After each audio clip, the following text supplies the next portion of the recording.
Falei, olha, você vai ficar aí. Fazer o que, seu Walter? O que você quiser. Você vai receber seu salário, você pode garantir, sua vida, tudo. Você vai fazer o que você quiser. Ah, posso plantar banana? Pode. Posso vender banana? Pode vender toda banana. Aí, não, eu não quero nada, pode vender. E nada.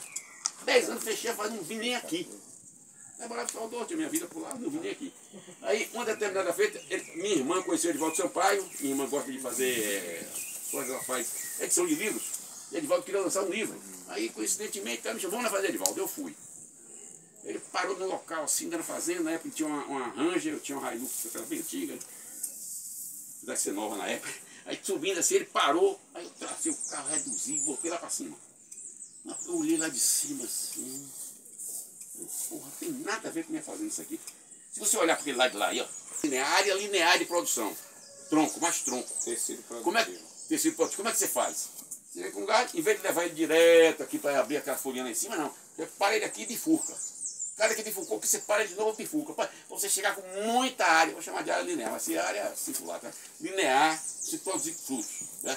Bem fechado. E baixo, velho, baixo. Eu sou uma brincadeira aqui, extremamente com essa vez eu estava aqui na área 1, aqui no fundo. Estamos reaprendendo a lidar com a lavoura de cacau. Como a gente é de uma região que historicamente era de monocultivo de cacau, todos nós temos, a gente nem sabe que sabe tantas coisas que sabemos sobre cacau. No entanto, esse nosso saber que tem valor precisa aceitar inovação. Vou dar um exemplo que é uma brincadeira que eu sempre faço. Qual é a ferramenta que a gente usa na cintura? Facão. Pois é. Continua tendo alguma importância, porque dentro dessas roças aí costuma ter animal peçonhento, cobra. Mas com essa lavoura aqui, ó, a gente não lida com facão em hipótese nenhuma na serra. Vamos gritando uma parede. Coloquei com o facão na cintura, porque eu tenho uma bainha nova ontem, que a minha estava arriscada, ela ficou furada, veio bater a ponta na ponta do facão na bota, quase me cortando, porque a primeira bainha nova aqui, depois de muitos anos. Mas corta o galho, a gente corta alguma aqui, coisa. Mas você acha quando eu podo, o que está no chão. Quer dizer, além da produção, você se preocupar com a produtividade do serviço. Sim. Você acha que a serra é mais rápido que a Não necessariamente. Não necessariamente. O que eu estou dizendo, eu usei esse exemplo, a gente termina usando, não é isso.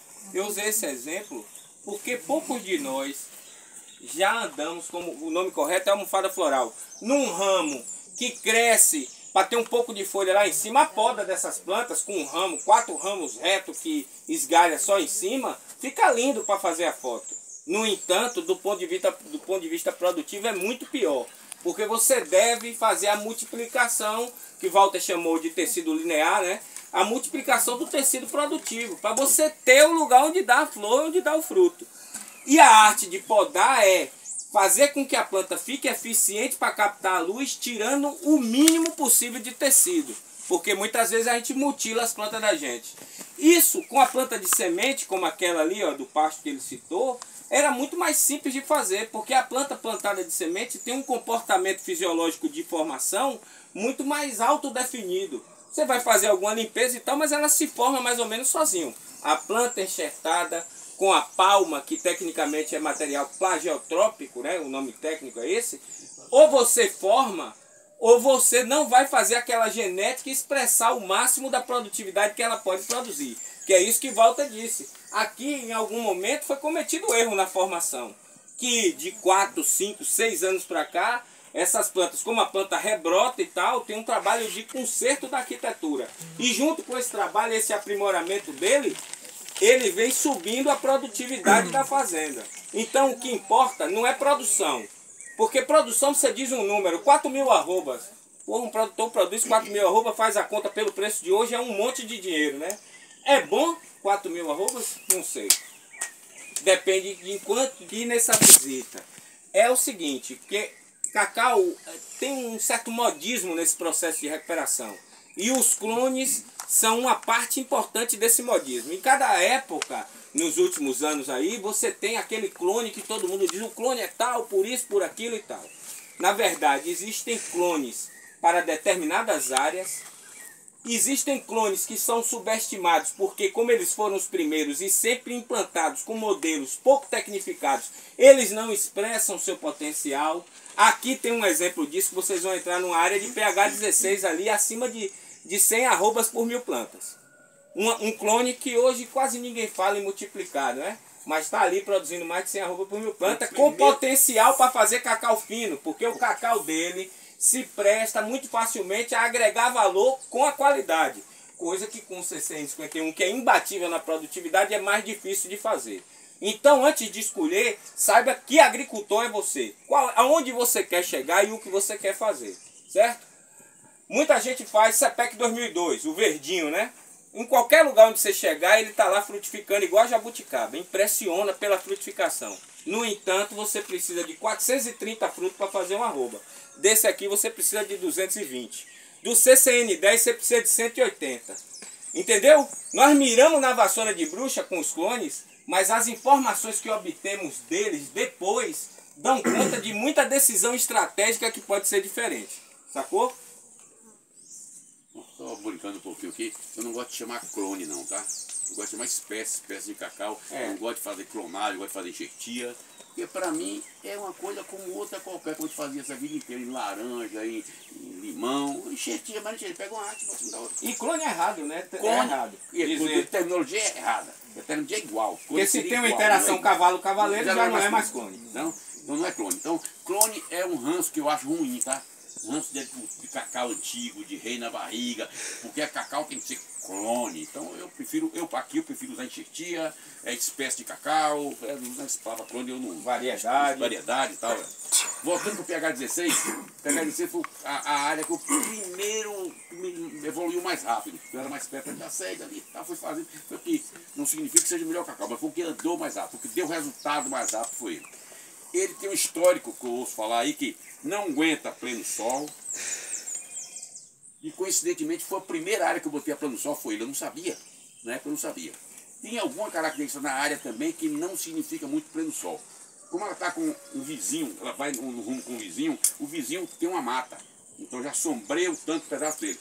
Ele está numa área inclinada para o lado de lá, o sol faz isso. Então, quando ela vem lá para cá, ele não pega muito sol por causa do paredão que tem aqui da mata, do nascente. Aí quando chega no meio-dia, ele pega todo o sol, beleza. Passou um pouquinho, ele não pega mais, porque a área é inclinada para cá. Então, ele também não está realmente a pleno sol, porque ele é por causa da topografia. Tá? Mas, foi o primeiro cacau que me deu resultado. Eu vou mantendo ele, vou fechar. É o cacau que eu tenho hoje, que é a maior densidade de plantas. Deve dar, em 3 hectares, deve estar próximo a 3.000 plantas. Então, estou quase com 1.000 plantas por hectare. Quase no topo. É, quase no topo. Tá? A agricultura é uma coisa que pode ser muito rentável. Poucos negócios dão a rentabilidade que a agricultura pode dar. 30%, 40% do volume que você usa no ano agrícola pode retornar como rentabilidade. Mas só é assim porque o agricultor fica com uma série de fatores que a gente não tem controle. Sobretudo em regiões onde a gente tem dificuldade de irrigar como a nossa, são poucos módulos ou que pode receber irrigação, nós aqui ficamos com intempérie climático, entendeu? A gente tem, no caso do monocultivo de cacau, um problema sério com a formação de preço. Walter citou aqui, são empresas poderosíssimas que controlam o preço de cacau. E não se enganem, no dia que as condições forem postas para elas darem a gente só o da feira, eles vão voltar a dar. Então nós temos que nos tornar eficientes. E aqui não tem uma coisa só que seja importante em agricultura. E isso é parte da mudança de consciência que todos nós precisamos ter.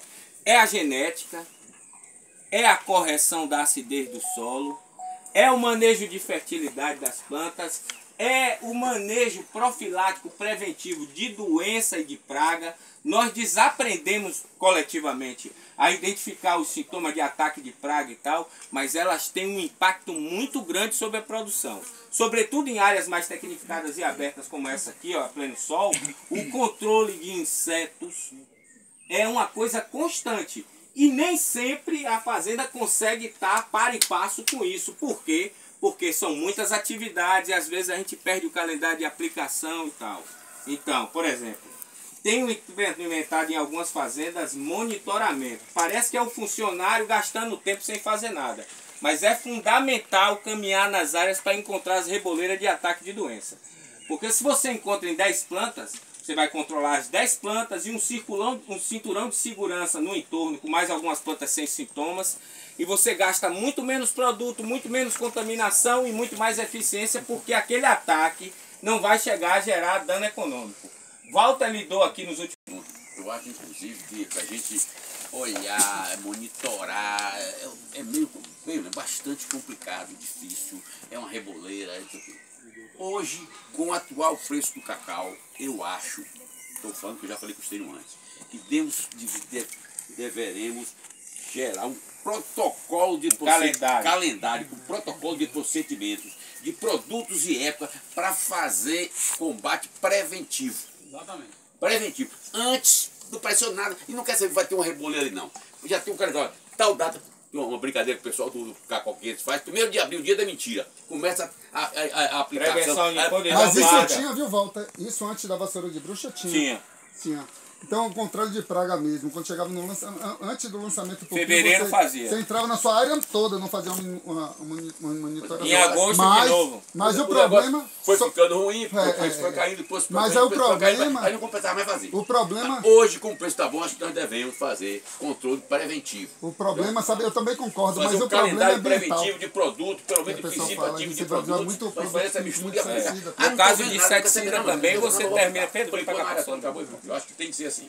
Ó, gente, eu quero apresentar a vocês, de alguns anos para cá, pelo menos